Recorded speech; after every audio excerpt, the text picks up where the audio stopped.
ان کا حال یہ ہے کہ جب فرشتے ان کی روحیں قبض کرنے لگتے ہیں جبکہ یہ اپنے ہی حق میں ظلم کرنے والے ہوتے ہیں تو مطیع و فرما بردار ہو جاتے ہیں اور کہتے ہیں کہ ہم کوئی برائی نہیں کرتے تھے، ہاں جو کچھ تم کیا کرتے تھے اللہ اسے خوب جانتا ہے۔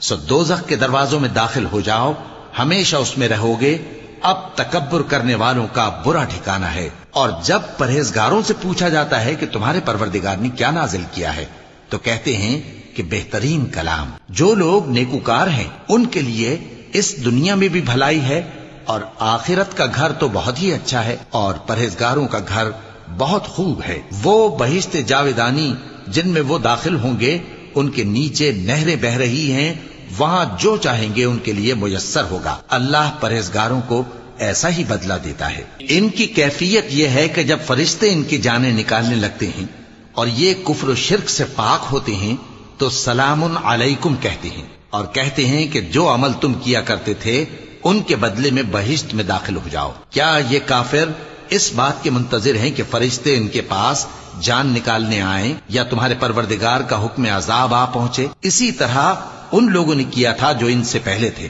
اور اللہ نے ان پر ظلم نہیں کیا بلکہ وہ خود اپنے آپ پر ظلم کرتے تھے۔ تو ان کو ان کے اعمال کے برے بدلے ملے، اور جس چیز کے ساتھ وہ ٹھٹھے کیا کرتے تھے اس نے ان کو ہر طرف سے گھیر لیا۔